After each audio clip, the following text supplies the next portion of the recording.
Assalamualaikum warahmatullahi wabarakatuh. Selamat pagi anak-anak semuanya. Semoga semuanya dalam keadaan sehat walafiat ya. Ya, hari ini kita melakukan pembelajaran jarak jauh karena berdasarkan situasi dan perkembangan terakhir yang membuat kita semuanya harus belajar di rumah ya. Semoga kita dalam lindungan Allah Subhanahu wa taala. Anak-anak, hari ini kita akan belajar melanjutkan tematik yaitu pembelajaran 3 dan 4. Nanti kita akan membahas yaitu yang pertama adalah unsur-unsur pantun, kemudian ada interaksi alam dan sosial dan musyawarah. Apa saja yang akan kita bahas nanti yaitu bagian pantun apa saja, isi, sampiran, bait, suku kata, tema, sajak, amanat atau pesan, kemudian ada hubungan manusia dengan alam, hubungan manusia dengan sosial atau sesama, yaitu kemudian kita menjelaskan tentang hubungan alam yaitu biotik dan abiotik. Kemudian nanti yang terakhir bagaimana cara kita mengambil keputusan saat bermusyawarah. Nah, anak-anak, tujuan pembelajaran hari ini adalah yang pertama yaitu nanti anak-anak dapat mengidentifikasi pantun dengan benar. Kemudian yang kedua dapat memberikan contoh interaksi dengan alam dan interaksi dengan lingkungan sosial. Dan yang ketiga nanti anak-anak mengetahui tanggung jawab saat bermusyawarah dan sifat demokrasi di negara Indonesia. Nah, anak-anak itu tujuan pembelajaran hari ini. Ya, ada sebuah pantun begini. Buah jeruk, buah alpukat, semua sungguhlah enak. Belajar haruslah semangat. Assalamualaikum anak-anak. Nah, apa unsur-unsur pantun tersebut? Ya, unsur-unsur pantun itu apa saja toh? Yang pertama itu bagian pantun itu apa saja? Yang pertama ada sampiran, baris 1 dan 2. Ada isi, baris 3 dan 4. Kemudian yang kedua ada satu bait 4 baris. Kemudian yang ketiga terdiri dari 8 sampai 12 suku kata dalam satu baris. Kemudian temanya itu gagasan atau utama. Kemudian amanat itu apa, pesan yang disampaikan. Untuk lebih jelasnya kita simak gambar yang saya cantumkan di sini. Contoh mengidentifikasi pantun anak-anak. Nah, ini adalah salah satu pantun yang sudah saya berikan contoh tadi. Ya, satu bait ini ada 4 baris. 1, 2, 3, 4. 4 baris, satu bait. Kemudian bagaimana dengan jumlah suku kata? Contohnya ini. Buah jeruk, buah alpukat. Nah, ini kalau kita hitung 1, 2, 3, 4, 5, 6, 7, 8, 9. Nah, ini ada 9 suku kata, sedangkan unsurnya tadi ada 8 sampai 12 suku kata. Nah, ini berarti sesuai dengan kriteria. Kemudian temanya apa? Tentang pendidikan. Oh, pendidikan? Ya, karena ini ada kata belajar, harus semangat. Nah, ini berarti bertemakan pendidikan. Dan ini ada salam untuk anak-anak ya, mengucapkan salam. Amanatnya apa? Kalau belajar harus semangat. Nah, itu anak-anak cara mengidentifikasi pantun. Nah, nanti anak-anak sebagai tugasnya nanti anak-anak harus mengerjakan buku PR-nya masing-masing yaitu halaman 56. Mari beraktivitas 2, itu mengidentifikasi pantun, ikuti langkah-langkah yang ada di situ. Baik, kita lanjutkan belajarnya. Yang kedua yaitu interaksi manusia dengan lingkungan alam. Lingkungan alam itu terbentuk secara alami tanpa campur tangan manusia. Contohnya apa? Gunung, sungai ya ini, danau, laut dan lain-lain.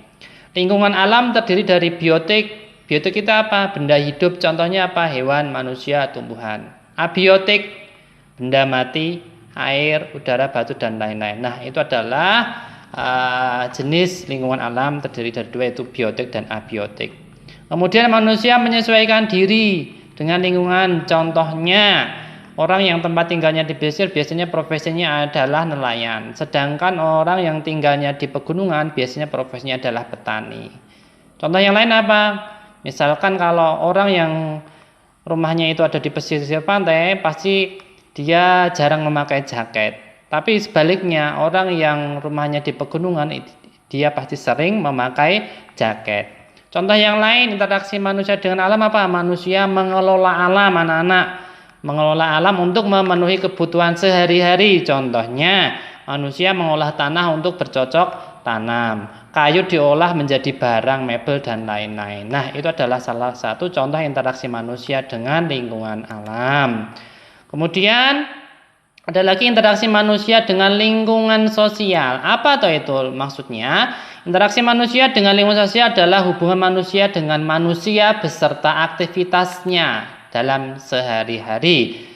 Ya, contohnya apa lingkungan sosial? Yang pertama yaitu lingkungan yang ada di keluarga. Ya, kita harus mematuhi aturan yang sudah disepakati dalam keluarga. Nah, anak-anak, ini adalah salah satu contoh interaksi yang ada di keluarga. Kemudian lingkungan sosial yang kedua yaitu lingkungan masyarakat, di mana juga semua manusia harus mematuhi aturan yang sudah disepakati bersama. Contohnya, misalkan disepakati kalau hari Minggu itu diadakan kerja bakti. Nah, kemudian diadakan misalnya adalah organisasi Karang Taruna. Nah, setiap sebulan sekali kita harus hadir dalam rapat tersebut. Nah, itu adalah salah satu aturan-aturan atau kesepakatan yang dibuat. Kemudian sikap yang dapat dikembangkan saat kita berinteraksi apa saja? Ada toleransi, ada empati, ada tenggang rasa, kemudian peduli dan demokratis. Nah, anak-anak, itu adalah salah satu sikap yang bisa dikembangkan. Apa saja toh itu? Apa toh artinya itu? Ya, toleransi adalah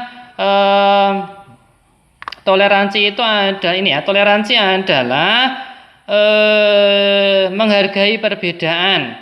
Ya, kalau empati itu adalah rasa ikut merasakan apa yang dirasakan oleh orang lain. Kemudian kalau tenggang rasa itu lebih bersifat menghargai, lapang dada, ya, memberikan kesempatan kepada orang lain.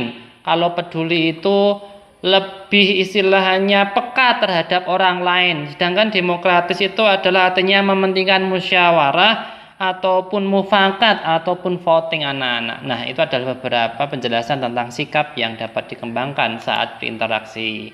Nah, anak-anak, selanjutnya apa yang kita pelajari lagi yaitu tanggung jawab terhadap pengambilan keputusan. Dalam pelaksanaan segala sesuatu yang sudah sepakati dalam lingkungan keluarga, masyarakat, bangsa, dan negara. Nah, sikap saat bermusyawarah bagaimana? Berbicara jelas, tidak memotong pembicaraan orang lain, tidak menyinggung perasaan orang lain, tidak menyinggung dari pembahasan, tidak menyimpang ini ya. Kemudian menghargai pendapat yang berbeda. Nah, anak-anak, pengambilan keputusan secara demokratis itu dapat dilakukan di negara kita, anak-anak. Ya, Indonesia itu adalah negara yang demokratis. Artinya apa? Kekuasaan serta kedaulatan negara dipegang oleh rakyat dan dijalankan pemerintah. Contohnya apa? Pemilu diselenggarakan untuk memilih wakil rakyat yang dilaksanakan berdasarkan asas luber jurdil, langsung, umum, bebas, rahasia, jujur, dan adil. Nah, anak-anak, kemudian demokrasi tidak hanya diwujudkan dengan pemilu saja, namun saat kita bermusyawarah pun itu juga termasuk demokrasi. Mengapa? Karena demokrasi adalah pengambilan keputusan yang didasari atas musyawarah ataupun voting. Nah, anak-anak, demikian pembelajaran hari ini yang bisa Pak Guru sampaikan. Silahkan ditonton sebaik-baiknya, kemudian tugasnya dikerjakan ya. Saya ingatkan lagi, tugasnya adalah mengidentifikasi pantun di buku PR halaman 56.